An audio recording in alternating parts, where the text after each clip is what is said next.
Bonsoir à toutes et à tous, jeudi 21 novembre, il est l'heure de l'info. C'est un drame qui s'est produit dans les Vosges, mais la victime est bragarde. Nous reviendrons sur cette altercation qui a coûté la vie à un commercial de 34 ans. Ce lundi avait lieu la journée nationale du réserviste à Bar-le-Duc, au lycée Saint-Louis. Les classes de première ont découvert les métiers qui constituent une réserve. Comment attirer de plus en plus d'habitants sur un territoire rural? C'est la question que se pose régulièrement la Meuse. Nous avons suivi l'arrivée de nouveaux Barisiens cette semaine. Et on terminera avec des idées de sortie à la fin de ce journal avec Manon. Et ce soir, zoom sur le film Leurs enfants après eux, prévu dans les salles le 4 décembre prochain.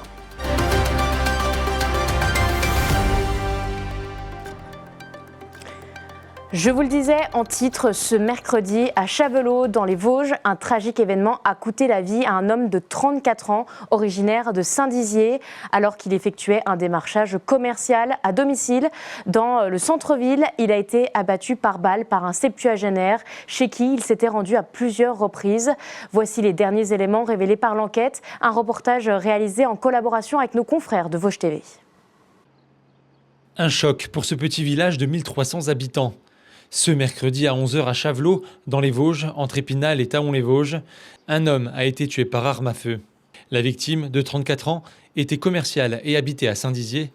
Il s'appellerait Rochdy. Depuis quelques jours, il démarchait dans les rues de la commune. Dirigeant d'une société spécialisée dans les constructions de maisons et des travaux immobiliers, il a frappé à la mauvaise porte. Dans cette maison, un retraité de 71 ans, Noël Richard. L'homme, sûrement excédé par les relances du commercial, aurait saisi un fusil de chasse avant de tirer sur la victime. Aujourd'hui, son frère aîné, avec qui il vivait, témoigne. Comment est-ce que vous expliquez ce qui s'est passé? Je sais pas. C'était pas l'homme. Il est comment votre frère? Il est agressif quand même. Pas agressif. Faut pas le... Comment on dirait, faut pas le faire chier. Ouais. Vous avez découvert ça comment alors? En rentrant chez vous? Ah oui. Il me dit, oh, rentre pas, qu'il me dit. Un coup je rentre, il était couché là, je dis qu'il dort, quoi. Qui c'est qui a prévenu alors la police, les gendarmeries? Le voisin au-dessus, il était voir le voisin, Jean-Luc.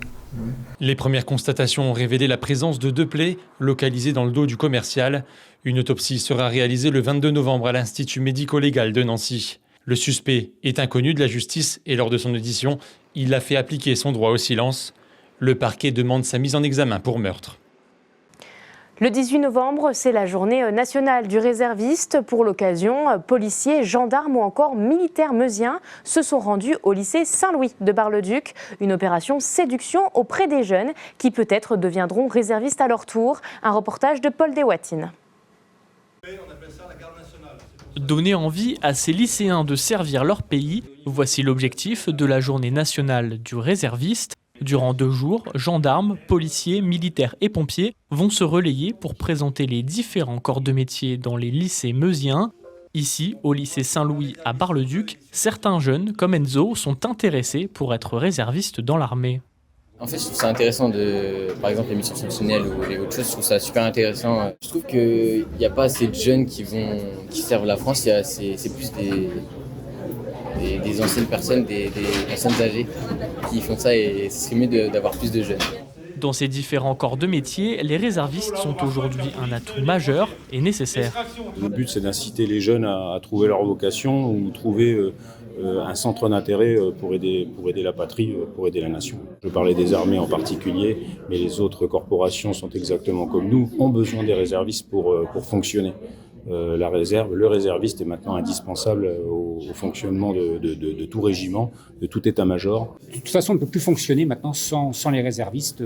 Voilà. Donc, au sein du département, nous avons 18 réservistes, dont 7 qui proviennent de la réserve civile. Voilà, et c'est appelé à évoluer. Je trouve que c'est très enrichissant. On est là pour créer des vocations pour la réserve opérationnelle et également aussi, pourquoi pas, rentrer dans la police. En Meuse, en plus de ces 18 réservistes, la police cherche toujours à en recruter une dizaine pour l'année 2025. Samedi dernier, toujours à Bar-le-Duc, la mairie a accueilli les nouveaux Barisiens lors d'une réception conviviale, une initiative qui n'avait pas été réitérée depuis le Covid. Cet événement est avant tout un moyen de montrer que la Meuse peut encore gagner en habitants et que la commune est toujours attractive. Reportage de Léo Martin. Des nouveaux habitants à Bar-le-Duc, un signe encourageant pour le département. Dans cette commune de 15 000 habitants, accueillir ces nouveaux résidents, c'est une manière d'unir les Barisiens entre eux. L'attractivité de la ville passe par la communication, mais pas que. Il y a la tranquillité de la ville. Il y a quelque chose, il ne faut pas se leurrer, je veux dire, l'immobilier chez nous est beaucoup moins cher que dans les grandes villes. Ça aussi, il faut le faire savoir. Mais c'est aussi par notre envie de les accueillir, leur dire oui, c'est possible, et puis on a besoin de vous, on a besoin de nouveaux habitants pour continuer à faire prospérer notre ville. La Meuse et Bar-le-Duc ont besoin de ces nouveaux habitants. Mais pour les convaincre, il faut que la ville soit attractive, son architecture est un atout. Pour l'association Welcome Bar-le-Duc, la mission est de développer l'activité au sein de la commune. Il faut communiquer sur la ville parce qu'une fois qu'on a visité, une fois qu'on a vécu à Bar-le-Duc, c'est dur d'en repartir. C'est une ville qui nécessite et qui a besoin de se montrer au lieu de rester sur ses acquis. Si on prend d'attirer des nouveaux habitants, là, on le sait, la question, ça passera par la question des services, ça passera par la question de l'économie, du travail et un travail aussi sur l'image du territoire. On a une image sur un département qui est rural, un petit peu en déclin, donc c'est quelque chose qu'il faut retravailler, c'est créer des identités de territoire. La ville n'avait pas organisé l'accueil des nouveaux Barisiens depuis le Covid. Aline habite depuis maintenant 1 an et demi dans la commune, c'est l'occasion pour elle de dévoiler les raisons qui l'ont fait rester. Moi, il me fait rêver ce département, sinon je ne serais pas venue. C'est vraiment un choix de vie parce qu'on trouvait avec mon mari que c'était une ville très agréable pour élever des enfants. En plus, l'immobilier est attractif. Donc moi qui habitais Versailles avant, je peux vous dire qu'on n'a pas le même confort. On a un cadre de vie qui est quand même beaucoup plus agréable. D'après un rapport de 2023 de l'INSEE, la Meuse devrait perdre 53 000 habitants d'ici 50 ans. Elle passerait de 185 000 à 132 000 résidents. Tout de suite, on découvre ce qu'il y a de prévu ce week-end sur notre territoire.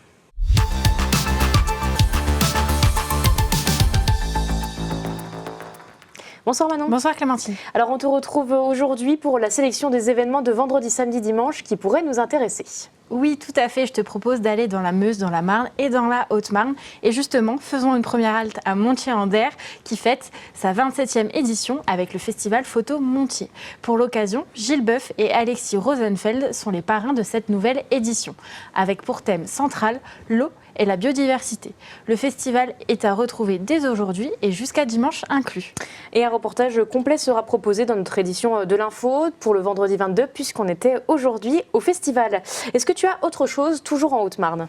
Oui, toujours en Haute-Marne et toujours un festival avec le festival Eclectic Rock proposé par les Trois Scènes. Il s'agit du Metal Fest. 4 groupes vont se succéder sur la scène des Fuseaux avec du death metal ou encore du thrash metal. L'événement est à retrouver vendredi 22 novembre. Quelques places sont encore disponibles en billetterie. Et cette fois-ci, on passe à la Meuse. Oui, à la Meuse, toujours avec de la musique, mais plus calme cette fois-ci avec So Classique. Les 23 et 24 novembre prochains, le Sud-Meusien accueillera une première édition de ce festival. Une occasion unique d'assister à des récitals exceptionnels donnés par des musiciens internationaux. Tu pourras également retrouver des artistes qui se produisent régulièrement sur les scènes les plus prestigieuses du monde entier. Ils offriront 2 représentations exclusives dans les villages de Savonnières en Pertois et de Stainville. Effectivement, on passe du tout au tout, du métal au classique. Est-ce que tu as d'autres idées, des sorties, des nouveautés ? Oui, une autre idée cette fois-ci avec du cinéma, avec peut-être une idée de sortie qui pourrait intéresser Clémentine, Leurs enfants après eux, des réalisateurs Ludovic et Zoran Boukarma. Un film qui parle d'amour, d'adolescence et de transmission. Nos journalistes l'ont découvert en avant-première ce mardi et ils ont pu discuter avec Paul Kircher, l'acteur principal présent à Saint-Dizier. On va à une soirée ce soir chez un pote à Drimbois, si ça vous dit. Moi c'est Steph au fait. Août 1992. Une vallée perdue dans l'est de la France. Un ado rencontre Stéphanie, coup de foudre immédiat. Le soir même, il emprunte secrètement la moto de son père pour se rendre à une soirée où il espère la retrouver. Le lendemain, la moto a disparu. Qu'est-ce que t'as fait avec la moto ? Voilà comment Paul Kircher, acteur principal de Leurs enfants après eux, résume le film. Alors qu'il est en tournage dans la région, le lauréat du prix du meilleur interprète émergent a fait un saut au cinéma de Saint-Dizier pour présenter le long-métrage en avant-première. Et j'ai beaucoup aimé l'aspect fresque du film parce que ça se passe sur 6 ans et on retrouve les personnages à chaque fois l'été sur 4 années d'affilée. Et donc c'est très intéressant toutes ces relations avec des personnages qui grandissent. Adapté du roman de Nicolas Mathieu, prix Goncourt 2018, ce film, tourné en partie dans les Vosges, raconte l'histoire de 2 adolescents en quête d'aventure, 2 jeunes que la vie a mis de côté. Et aussi le sujet du film, c'est tout le sujet de la transmission et la transmission des parents, et notamment l'héritage paternel aussi, et donc qu'est-ce qu'en fait l'enfant à 14 ans et comment est-ce qu'il grandit avec, et comment est-ce qu'à la fois il réussit à se trouver lui tout en affrontant aussi cet héritage qu'il a, quoi. Enfin, il se cherche au milieu de tout ça. Ce mardi soir, la salle du Cinéquai était bien remplie. Pour ceux qui ont loupé l'avant-première, il faudra patienter encore quelques jours. La sortie est prévue le 4 décembre. Tu voudrais pas faire un tour ? Pour aller où ? Où tu veux. J'ai peur. Et on termine notre tour d'horizon avec Vitry-le-François, Manon. Oui, tout à fait, avec Féfé et son nouvel album solo. L'ex-leader du Science Soupa Crew revient avec un album haut en couleur qui mélange rap old school, chansons urbaines modernes et musique soul. À découvrir sur la scène de l'Orange Bleu le 23 novembre prochain. Eh bien, cette semaine, il y en a pour tous les goûts, on peut le dire, hein, Manon. Oui, tout à fait. Merci d'avoir été avec moi et on te retrouve jeudi pour plus d'infos sur la culture. À jeudi.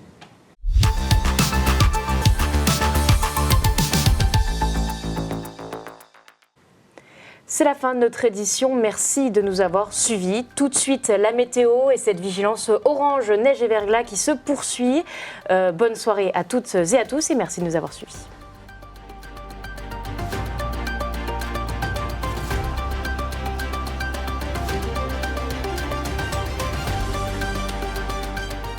Toute l'actualité en continu à retrouver sur notre site internet et notre application mobile.